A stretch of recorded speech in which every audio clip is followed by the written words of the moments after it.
വിശുദ്ധ മത്തായി എഴുതിയ സുവിശേഷം 15-ാം അധ്യായത്തിന്റെ 28-ാമത്തെ വാക്യം വായിക്കുന്നു.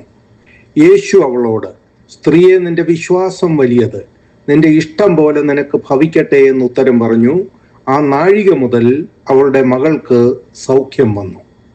യേശുക്രിസ്തു ശാസ്ത്രിമാരോടും പരീശന്മാരോടും സംസാരിക്കുന്നത് തുടങ്ങിക്കൊണ്ടാണ് 15-ാം അധ്യായം ആരംഭിക്കുന്നത്.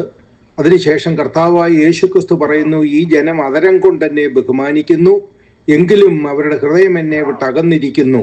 മനുഷ്യരുടെ കൽപ്പനകളായ ഉപദേശങ്ങളെ അവർ പഠിപ്പിക്കുന്നത് കൊണ്ട് എന്നെ വ്യർത്ഥമായി ഭജിക്കുന്നു. ആളുകൾ ഭക്ഷണം കഴിക്കുന്ന കാര്യത്തെക്കുറിച്ചൊക്കെ കർത്താവ് പറയുന്നുണ്ട്. എന്നിട്ട് ശിഷ്യന്മാരൊരു ചോദ്യം ചോദിക്കുന്നുണ്ട്.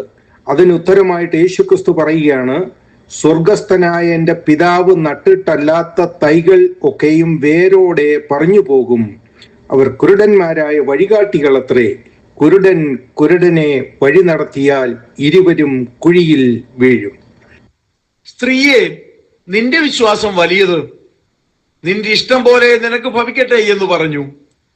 ആ നാഴിക മുതൽ അവളുടെ മകൾക്ക് സൗഖ്യം വന്നു.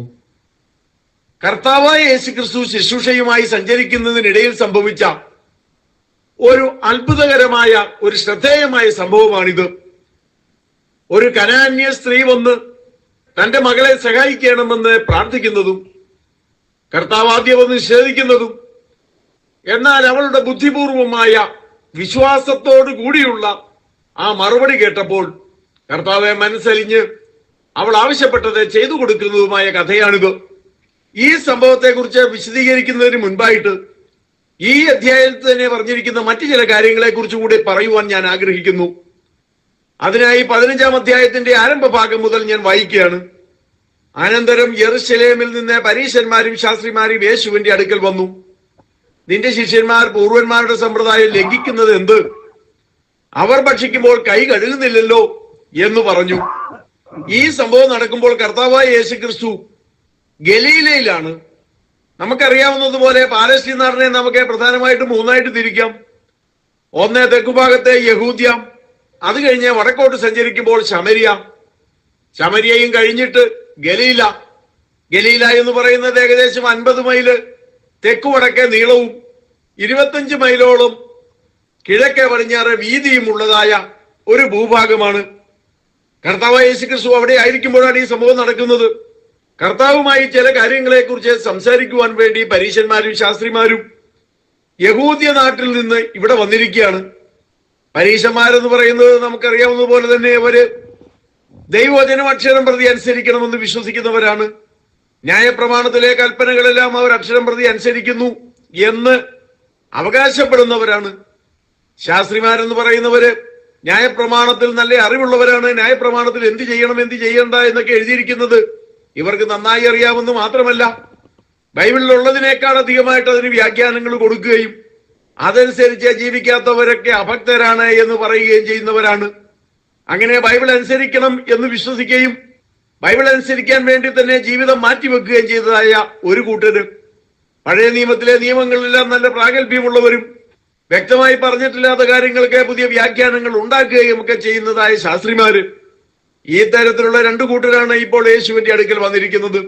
വെറുതെ യേശുവിനെ കാണുകയും യേശുവിൽ നിന്ന് എന്തെങ്കിലും പ്രാപിക്കുകയും ചെയ്യുവാൻ വേണ്ടിയല്ല അവരവിടെ വന്നത്. ഇനി മറ്റൊരു കാര്യം കൂടിയുണ്ട്.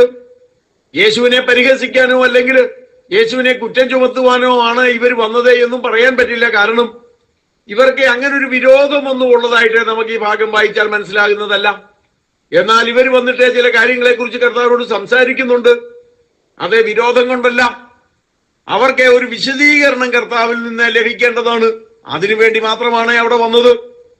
അങ്ങനെ അവർ വന്ന് കർത്താവിനോട് ചോദിക്കുകയാണ്, കർത്താവേ, നിന്റെ ശിഷ്യന്മാര് പൂർവന്മാരുടെ സമ്പ്രദായം ലംഘിക്കുന്നു. അതായത് നമ്മുടെ നാട്ടിൽ കാലങ്ങളായി പ്രമാണിച്ചു വരുന്ന ചട്ടങ്ങളും നിയമങ്ങളും ഒക്കെ നിന്റെ ശിഷ്യന്മാർ ലംഘിക്കുകയാണ്. ഇവരിത് പറയുമ്പോൾ ചില കാര്യങ്ങൾ ഉള്ളിൽ വെച്ചുകൊണ്ടാണ് പറയുന്നത്. ഒന്ന്, മോശയാണ് ന്യായപ്രമാണം നൽകിയത്. മോശ നൽകിയ ന്യായപ്രമാണത്തെ ലംഘിക്കുവാനായിട്ട് ആർക്കും സാധ്യമല്ല. ന്യായപ്രമാണം എന്നേക്കും നിലനിൽക്കുന്നതാണ്, അത് തികവുള്ളതാണ് എന്നാണ് അവരുടെ വിശ്വാസം. അങ്ങനെ വരുമ്പോൾ ന്യായപ്രമാണത്തിൽ നിന്ന് പള്ളിയെങ്കിലും പുള്ളിയെങ്കിലും ഒരു കാലവും ഒഴിഞ്ഞു പോകുന്നതുമല്ല. അങ്ങനെ ഇരിക്കെ കർത്താവായ യേശുക്രിസ്തുവിന്റെ ശിഷ്യന്മാര് ന്യായപ്രമാണത്തിലുള്ള കാര്യങ്ങൾ ലംഘിക്കുന്നു എന്ന് പറയുമ്പോൾ കർത്താവുമായിട്ട് ബന്ധമില്ലാത്തവരാണിവര്, അല്ലെങ്കിൽ അഭക്തരാണിവര് എന്ന് വരുന്നു. മാത്രമല്ലാതെ യഹൂദ മതത്തിനെ ക്ഷീണമുണ്ടാക്കുന്ന കാര്യവുമാണ്. എന്നാൽ ഇവർക്ക് മനസ്സിലാകാത്ത ഒരു കാര്യം, യഹൂദനായിരിക്കെ കർത്താവ് എന്തുകൊണ്ടാണ് ഇങ്ങനെ ചെയ്യുന്നത്, ഇതിന് വേറെ വല്ല വ്യാഖ്യാനവുമുണ്ടോ എന്നൊക്കെ അറിയാൻ ഇവർക്ക് ആഗ്രഹമുണ്ട്. അതിനുവേണ്ടിയാണ് അവരവിടെ വന്നിരിക്കുന്നത്. അവർ ഭക്ഷിക്കുമ്പോൾ കൈ കഴുകുന്നില്ലല്ലോ എന്ന് പറഞ്ഞു. അപ്പൊ ഇവിടെ പ്രധാനമായിട്ട് വന്നിരിക്കുന്ന ഒരു വിഷയം ഗുരുതരമായ പ്രശ്നങ്ങളൊന്നുമല്ല. ഇവരെ വിഗ്രഹത്തെ ആരാധിച്ചെന്നോ അന്യദൈവങ്ങളെ സേവിച്ചെന്നോ അങ്ങനെയുള്ള കാര്യങ്ങളൊന്നുമല്ല ഇവിടെ പറയുന്നത്. ഇവർ ഭക്ഷിക്കുമ്പോൾ കൈ കഴുകുന്നില്ലല്ലോ എന്നാണ് പറയുന്നത്. യഹൂദന്മാരുടെ രീതി അനുസരിച്ച് കൈ കഴുകിയിട്ട് വേണം ഭക്ഷിക്കുവാൻ. പക്ഷെ നാം അത് വിചാരിക്കുന്നത് പോലെ അത് ആരോഗ്യ പ്രശ്നങ്ങളുമായി ബന്ധപ്പെട്ട കാര്യമല്ല, അത് സമുദായ ആചാരവുമായി ബന്ധപ്പെട്ട, വിശ്വാസവുമായി ബന്ധപ്പെട്ട കാര്യമാണ്. കൈ കഴുകുന്നതിന് ചില നിയമങ്ങൾ വരെയുണ്ട്. കയ്യിലുള്ള അഴുക്ക് പോകാൻ വേണ്ടി അത് കഴുകിയാൽ പോരാ. കൈ മുകളിലേക്ക് പിടിച്ചുകൊണ്ട്, ആദ്യം ഇപ്പൊ ഇടത്ത് കൈയാണെങ്കിൽ അത് മുകളിലേക്ക് പിടിച്ചുകൊണ്ട്, വലത് കൈ കൊണ്ട് വെള്ളമെടുത്ത് മുകളിൽ നിന്ന് താഴേക്ക് ഒഴിക്കും. അത് കഴിഞ്ഞ് വലത് കൈ പിടിച്ചുകൊണ്ട് ഇടത് കൈ കൊണ്ട് വെള്ളം കോരി ഒഴിക്കും. പിന്നെ കൈ താഴോട്ട് പിടിച്ചുകൊണ്ട് മുകളിൽ താഴോട്ട് ഒഴിക്കും. ഇങ്ങനെയൊക്കെ പല രൂപത്തിൽ തിരിച്ചും മറിച്ചും ഒക്കെ ഒഴിച്ച് അങ്ങനെ ശുദ്ധീകരണം പ്രാപിക്കണമെന്നുള്ളതാണ്. അപ്പോൾ ഇതൊരു ആരോഗ്യ പ്രശ്നത്തിന്റെ കാര്യമല്ല ഇവര് പറയുന്നത്, ഒരു ആചാര പ്രശ്നമാണ് പറയുന്നത്. ഈ ആചാരം എങ്ങനെയാ നിങ്ങൾക്ക് തെറ്റിക്കാൻ പറ്റുക? അത് ശരിയല്ലല്ലോ. ഇതാണ് പറയുന്നതിന്റെ ചുരുക്കം. അവൻ അവരോട് ഉത്തരം പറഞ്ഞത്, നിങ്ങളുടെ സമ്പ്രദായം കൊണ്ട് നിങ്ങൾ ദൈവകൽപ്പന ലംഘിക്കുന്നത് എന്തുകൊണ്ട്? അപ്പൊ നിങ്ങള് ദൈവകൽപ്പനയെ ഓർത്തുള്ള മനപ്രയാസമാണ് നിങ്ങളെങ്കിൽ ദൈവകൽപ്പനയെ ലംഘിക്കാനും നിങ്ങൾ കൂട്ടുനിൽക്കാറുണ്ടല്ലോ. ഉദാഹരണമായിട്ട് അപ്പനെയും അമ്മയെയും ബഹുമാനിക്കുക എന്നും അപ്പനെയോ അമ്മയോ ദുഷിക്കുന്നവൻ മരിക്കണമെന്നും ദൈവം കൽപ്പിച്ചുവല്ലോ. നിങ്ങളോ ഒരുത്തന് അപ്പനോട് എങ്കിലും അമ്മയോടെ എങ്കിലും നിനക്ക് എന്നാൽ ഉപകാരമായി വരേണ്ടത് വഴിപാട് എന്ന് പറഞ്ഞാൽ അവൻ അപ്പനെ ബഹുമാനിക്കേണ്ട എന്ന് പറയുന്നു. ഇങ്ങനെ നിങ്ങളുടെ സമ്പ്രദായത്താൽ നിങ്ങൾ ദൈവത്തിന്റെ വചനത്തെ ദുർബലമാക്കിയിരിക്കുന്നു. മർക്കോസ് പറയുമ്പോൾ ഈ ഭാഗത്തിന് വഴിപാട് എന്ന് പറഞ്ഞാൽ ഇവിടെ കുർബാൻ എന്ന വാക്കാണ് ഉപയോഗിച്ചിരിക്കുന്നത്. അതും വഴിപാടൊക്കെ തന്നെയാണ്. എന്നാൽ ആ വാക്ക് അവിടെ എടുത്തു പറയുന്നു എന്ന് മാത്രം. യഥാർത്ഥത്തിൽ എന്താണ് ഈ സംഭവം എന്ന് വേദപണ്ഡിതന്മാർക്ക് വ്യക്തമായിട്ട് പറയുവാൻ കഴിയുന്നില്ല. വേദപണ്ഡിതന്മാർക്ക് ഇതിനെ കുറെ അഭിപ്രായ വ്യത്യാസങ്ങളുണ്ട് എന്ന് ചുരുക്കം.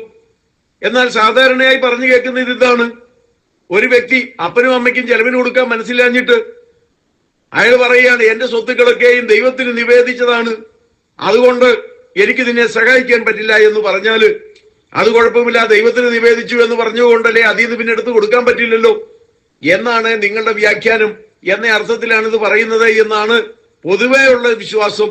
അത് തന്നെയാണോ കർത്താവ് അർത്ഥമാക്കുന്നത് എന്ന് വ്യക്തമായിട്ട് പറയാൻ പറ്റില്ല. ഈ ബൈബിൾ സ്റ്റഡിയുടെ 1-ാം ഭാഗം ഇവിടെ അവസാനിക്കുന്നു.